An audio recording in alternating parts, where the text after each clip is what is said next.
Hello YouTube, James Baker CPA here, your favorite international tax CPA. Today I have a call with a gentleman named Akish, and he is, I think that's right, and he is Canadian, doing e-commerce and has all the questions. We have all the answers. He did his research, he came prepared. It's a very to-the-point call. It's not super long. I know you'll love it. Let's get to the call. I appreciate you. One last thing before we get to the call, I am going to be using another YouTube channel, I think. Check that in the description if you're already subscribed.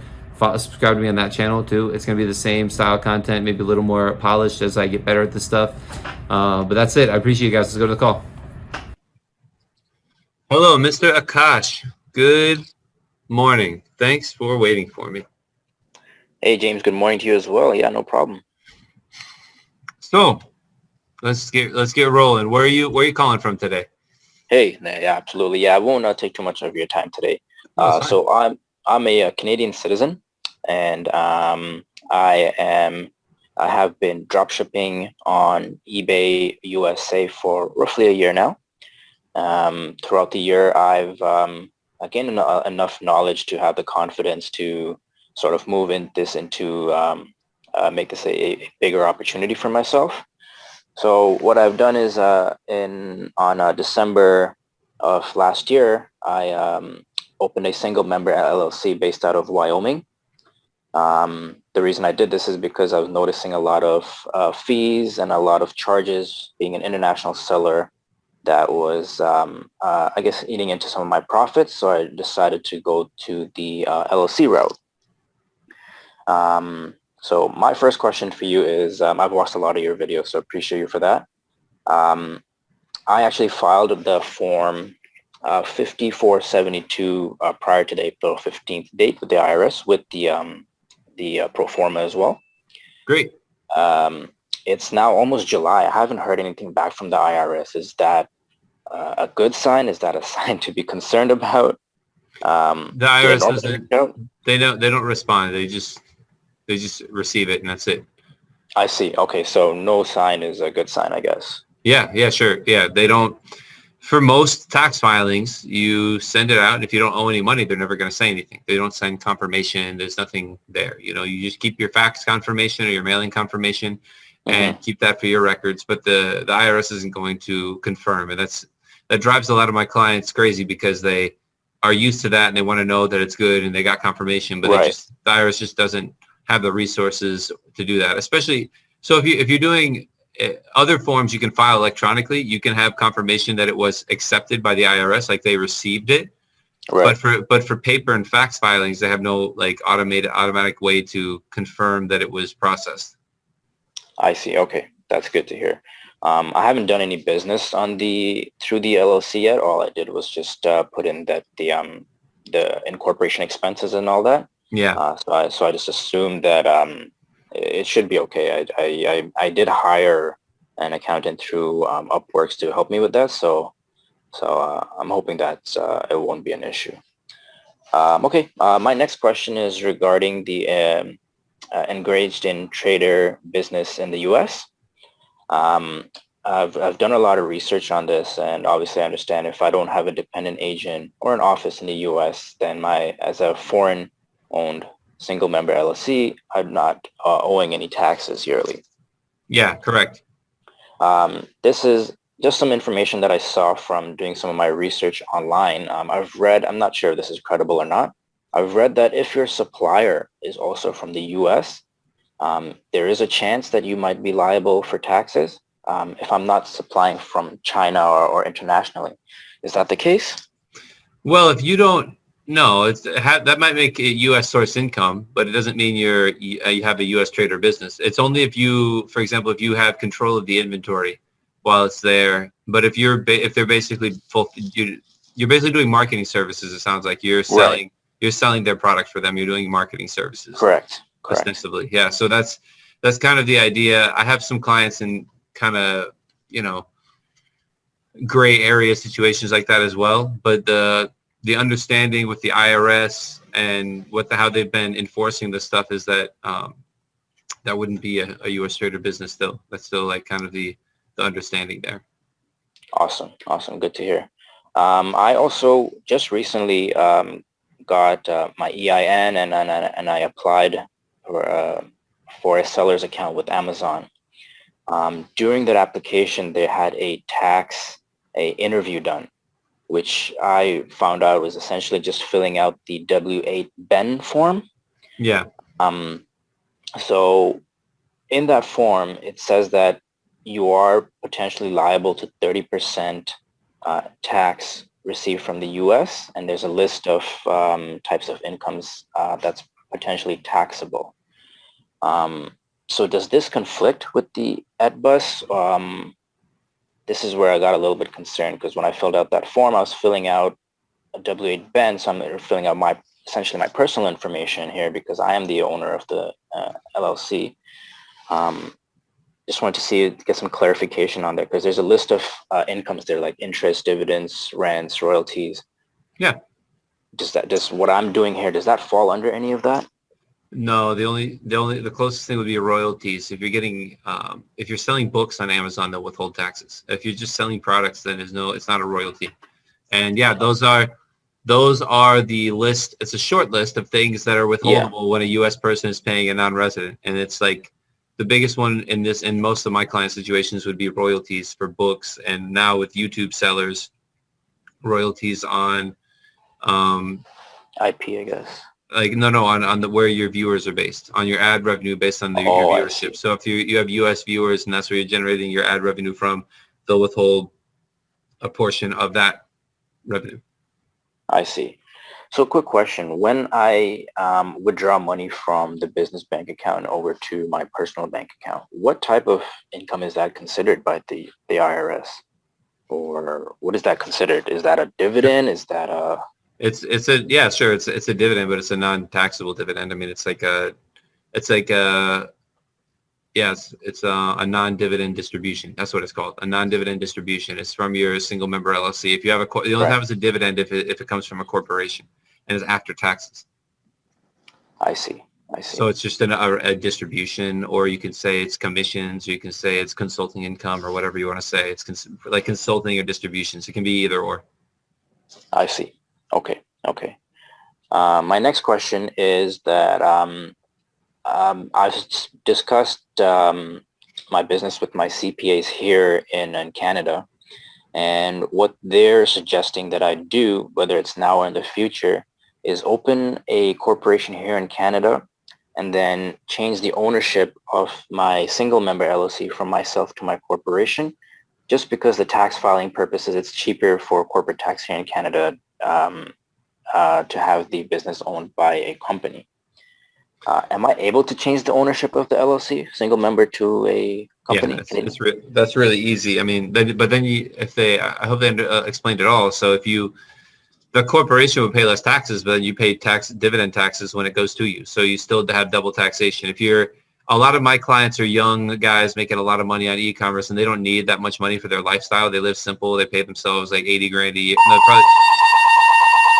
Bear with me a second. That's my fire alarm. 1 sec.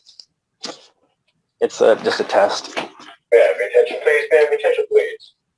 So sorry about that, James. It's fine. I don't know what you can do for that, but I have clients that use corporations to own their LLCs, and they don't need much money. So Ma'am, attention please, ma'am, attention please. Testing a fire drill. If you wish to participate, please. Oh my God, my apologies. Are you going to participate in the fire drill? No. Take the stairs out? Yeah. No. This is just a fire drill. For a real emergency. What a timing. That's fine. We thank you for your cooperation. Okay. Yeah. Sorry, you were saying?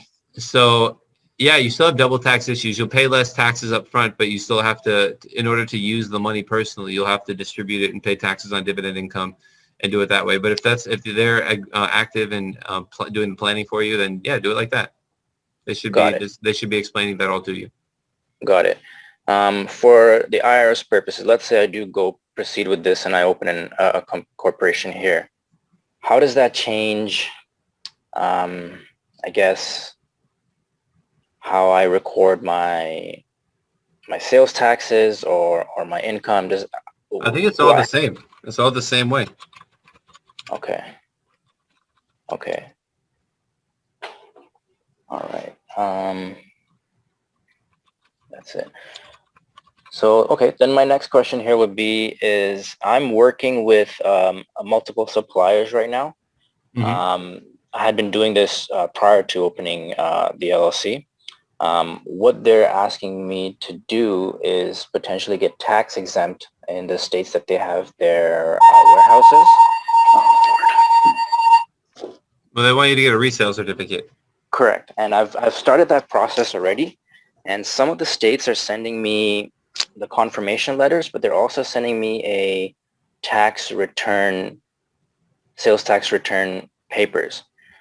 Now, Yep. are those supposed to be filed monthly, quarterly? Is it for every state? How does that essentially work? Well, it's different for every state. Every state has their own rules. When you register for a resale certificate, you're registering for sales taxes. So then you have to file every quarter or every month, depending on what the state says. Some states that you do it annually. Most states it's quarterly. And then you have to make sure you file. In Florida, if you register for sales taxes and you don't file, they'll just make up how much you probably owe and send a bunch of letters and then assess taxes to you. And then you have to, it's a whole headache. So, it's, why do you need to get it in multiple states? Usually it's fine just getting one and then giving it to them there. Well, a couple of my suppliers are in different states, and they Yeah, but have warehouse. it doesn't matter though. Like if they're they're Okay. selling to someone and the person gives them a resale certificate, you don't need to show them in every state. You just show them in one state. You just that you have a resale certificate. That's where you're based. You're based in Florida. You need a resale certificate in Florida or wherever you're based. So you don't need resale certificate in every state. In fact, that's going to give you a huge headache because then you have to file tax returns in every state every quarter and tell them how much sales you had in the state and then how much sales are exempt. And it's going to be something weird that you have to calculate. And you might not be required to file taxes in those states yet based on the nexus, based on your sales amounts. So, yeah, I would probably just get one. Got it. And for this piece, obviously, I think it's highly, I guess it would be recommended to get a CPA a U.S. CPA to kind of assist me with this portion of it, like doing the quarterly filings, monthly filings, whichever the state requires. I would use like a service like TaxJar. I would use a service. Sales tax is a weird thing where it's tedious, but it's not hard. You're literally just telling them how much sales you had in the state, how much taxes you collected, and that's it. And it's like, it's very tedious because you need all these logins. You need to know the rules for each state. You need to do this and that. So it's tedious, and TaxJar manage it all for you. And if this is going to YouTube, my affiliate link for TaxJar is in the description if you want to use TaxJar. Absolutely awesome. There's only like 3 companies that do the sales tax automation, but it's like I said, it's something that's so tedious unless you have a huge team already that can manage it for you, or like even like a decent team. I would use a service like that. It's not overly expensive, and it's really important to do because sales taxes can mess you up if you don't do them right. Okay. You mentioned that if we don't fill it out, they're just going to, I guess, give like an arbitrary number based on it and send out paperwork. So does that mean that if I miss it, obviously unintentionally, there's not essentially like a penalty or a fine? They're just going to kind of... Yeah, there's penalties and fines. Every state's different. Okay. Florida is a great example because they're kind of one of the most aggressive states, Florida. Okay. And I'm in Florida, and I have they have good resale certificates. They have a good process, and most people sell enough in Florida to have to file here anyway. So the clients that I register in Florida, I tell them that, hey, I don't do the sales tax filings. I'll set you up with TaxJar, and I'll help you out, this and that. So I've registered a number of companies, and they just haven't started selling yet or whatever they're doing. And they just don't file, they don't do anything. And I get a letter that says, hey, you owe $5,000 to Florida because you never filed your sales tax return. And then I have to like fix it. But they just send you letters. And then if you don't answer the letters, they'll send you 2 collections in a couple of months. They're really quick about the stuff, and they're really annoying. So if you're going to register in a state, you have to file your returns. Understood. Okay. I just had one final question. Essentially just to understand what my yearly requirements will be once essentially I get going through the business. So aside from the Form 5472 plus the pro forma, which is due prior to April 15th every year for the previous tax year, along with renewing with my registered agent annually, now I guess I'm also having to, once I get this resale certificate issue solved, essentially I'm just going to have to file either monthly or quarterly based on the states that I have those certificates. Is there anything I'm missing here in terms of my yearly requirements related to tax? So 5472. They have a the Corporate Transparency Act is going to be coming up. It's starting next year. So I don't know how you file that yet, but it's like a filing with FinCEN in the U.S. Right. So that's the only other thing. I read about that, but that's not been implemented as yet, correct? Well, the law was passed, so it's going to start next year. They just haven't really instructed us on how to do it. How to do it, right. Okay. I imagine they'll have a place to register on the FinCEN website. And I think I saw a video that you've done on this previously, on the FinCEN recently. Yeah. I mean, I've been talking about it more because it's kind of new. I just don't know how to do the filing yet because I don't think they've told us yet. If they have, I'll be doing updates soon. Awesome. James, those were essentially all the questions that I had. I appreciate your help. If there's anything that you'd like to mention to me regarding what I'm doing here, if there's any advice or anything, appreciate it. Otherwise, I'll definitely be using your link for TaxJar. Cool. Yeah. So I'll send that to you. That's what I recommend you figure that out and just get that automated as soon as possible because it's annoying, but it's not hard, but it's tedious, right? That's the only thing. The other thing is that I'm kind of migrating off of this channel to more of a personal brand channel, I think. Just keep eyes open for that so you can follow that channel. So I'm doing some migrations off the brand channel to a personal thing. But I mean, you got it locked down. You got it. You're rolling. It looks like. I wish you the best. And if you need help with the filings or compliance or other future questions or whatever, you can reach out. I'll definitely be reaching out to you. We'll definitely speak again, James. Thank you so much for your time. Thank you. Good luck. Be in touch. Have a good day. Bye-bye. Bye. So that was a really good call. He had a great questions and he's crushing it from Canada, doing e-commerce, questions about the filings, about the resale certificates and the sales taxes, the annual requirements. He's got it down. It seems like he's got his CPAs in Canada where he lives who help him with most of it. And it sounds like he's done a significant amount of research on this as well. So, that's it. Canadians are some of my best clients. I know Canadians are really doing, they have the best residency and tax rules out there. You can keep your Canada passport and leave Canada and stop paying taxes there and travel everywhere Canadians are allowed to travel and not pay any taxes. It's amazing. So, I hope you enjoyed the video. I hope you liked it. I hope it was helpful to you. Like I said, I am starting another channel. I'm gonna have the link to the new channel in my description here and then in all my other descriptions, and I'll figure out how to get everyone to go to that channel instead of this one and to both, whatever. But I appreciate you. I hope you have a great day and subscribe. You're the best. Bye.